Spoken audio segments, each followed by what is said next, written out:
another example. This is a quadrilateral, and we are asked to find the area. I'm given a grid pattern, so I know that I can count square units. 1, 2, 3, 4, 5, 6 square units. 1, 2, 3, 4, 5, 6 square units going across.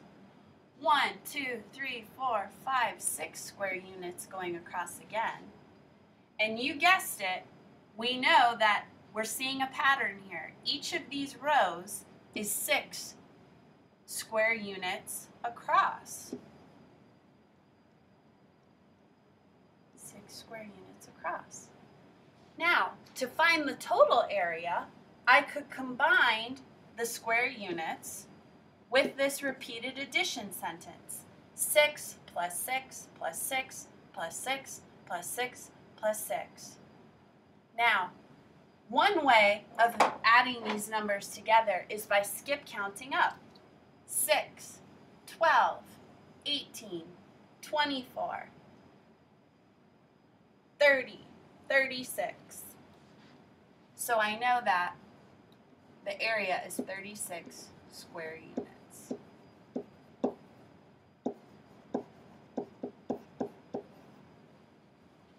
This is one way to represent the idea with repeated addition.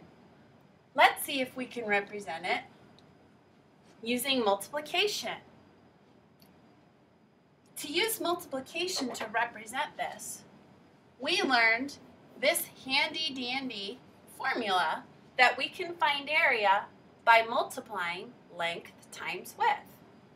Well, I see that this side measures 1, 2, 3, 4, 5, 6 units across, and 1, 2, 3, 4, 5, 6 units across on this side. You might have noticed that we're looking at a square. We know it's a square because a square is a quadrilateral where all sides are equal. This is an interesting example because the length is 6 and the width is also 6. So my multiplication sentence to find the area of this square is 6 times 6. We also know that because when we look at our repeated addition sentence, we notice that we have the number 6 written 6 times in our repeated sentence. 1, 2, 3, 4, 5, 6. 6 times 6.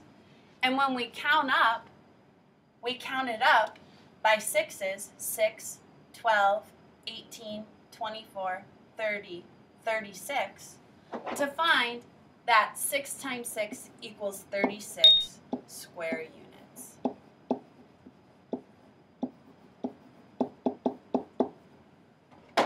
We can find the area by repeated addition, or we can find the area using multiplication. Here's another example of a quadrilateral. We're looking at a rectangle in this example, and this is a rectangle with a long length. Let's count. 1, 2, 3, 4, 5, 6, 7, 8, 9, 10 units across. And 1, 2 units wide. So we see that we have a length of 10 units and a width of 2 units. One way that I could find area is by counting square units. I see that we have 1, 2, 3, 4, 5, 6, 7, 8, 9, 10 square units here. And I have 1, 2, 3, 4, 5, 6, 7, 8, 9, 10 units here. I can then add these together to find that we have 20 square units in all.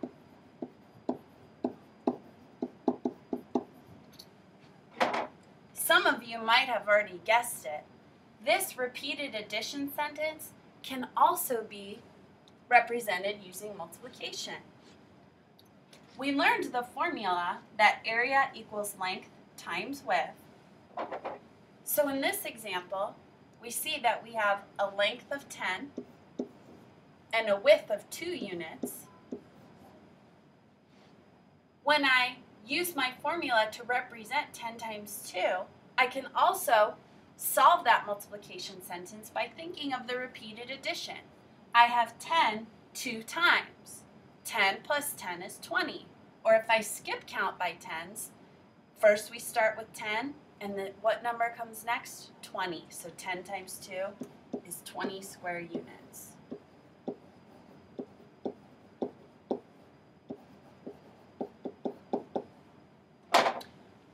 So for this example, we talked about a few strategies to find area. We can count the square units. We can use repeated addition. And now we've learned that we can also represent it using multiplication.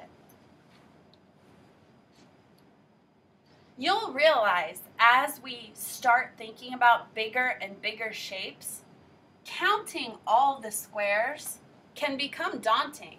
Here's an example where we have 1, 2, 3, 4, 5, 6, 7, 8, 9, 10, 11, 12 square units across. So I have 12 square units in this row. I have another 12 square units in the second row, another 12 square units in the third row. You guessed it, 12 square units in the fourth row, fifth, and sixth rows also have 12 square units. And we have 12 square units in the final row. That would be a lot of counting if I were to count each individual square units. So, we can use strategies. We can use repeated addition like this, 12 plus 12 plus 12 plus 12 plus 12 plus 12 plus 12. We can add these together. Mrs. Taglia, when she's doing double-digit addition, she likes to count up the ones first. So if I'm adding my ones, I have 2, 4, 6, 8, 10, 12, 14 ones. And I know that I have to regroup by putting the 4 of 14 in the ones and regrouping my tens. And now I'm ready to count and add up my tens place. I have 1, 2, 3, 4, 5, 6, 7, 8 in the tens place. So the total area of this big rectangle is 84 square units.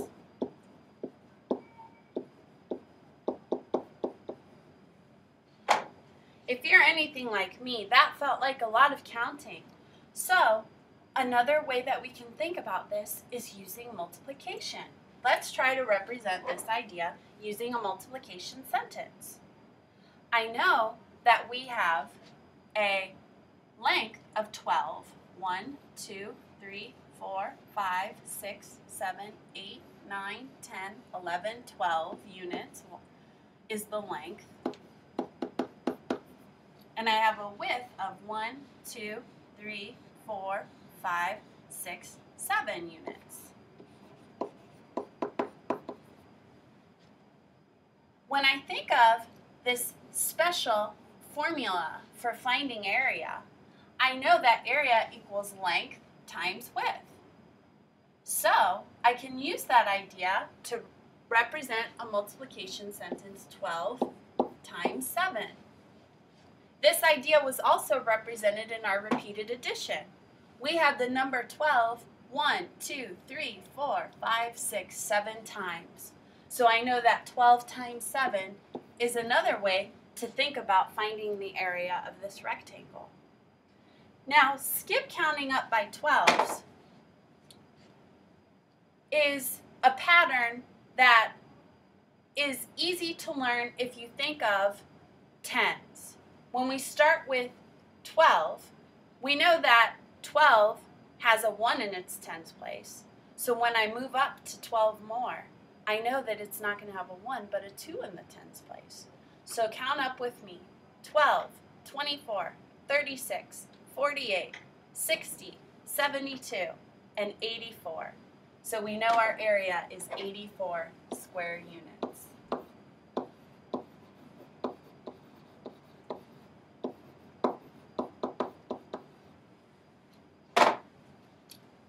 look at another example.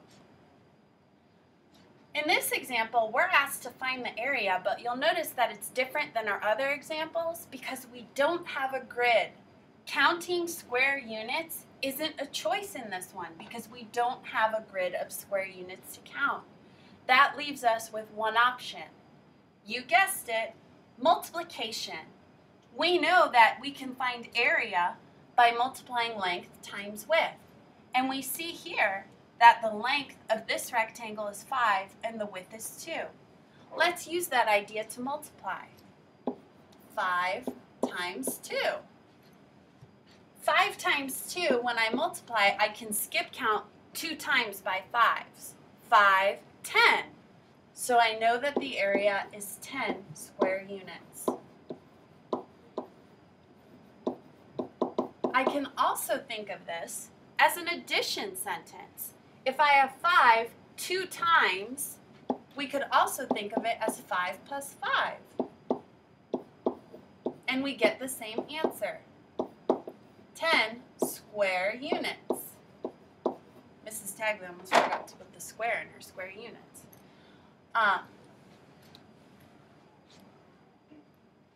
We learned a few things about area today, and here are the things that we want to remember. We want to remember that area is the number of square units needed to cover a figure without overlapping. We also learned that we can use multiplication to find area of squares and rectangles by multiplying length times width. One tidbit that I wanted to share with you is that sometimes it might be confusing in a rectangle to know which one's the length and which one's the width. If we look at this example, length is always the long side of a rectangle, and the width is the length of across. Something that helps me remember is thinking of a road. I know that the long distance or the length of the road is the long side of my rectangle. And then if I think of that same road, if I go from one side of my road to the other, that's the width, the wide part of the road. So that's a little tidbit that helped me remember that length is typically the long side of a rectangle and the width is the distance across. Those are some things to remember. As always, feel free to bring your questions to class, and I look forward to seeing you soon.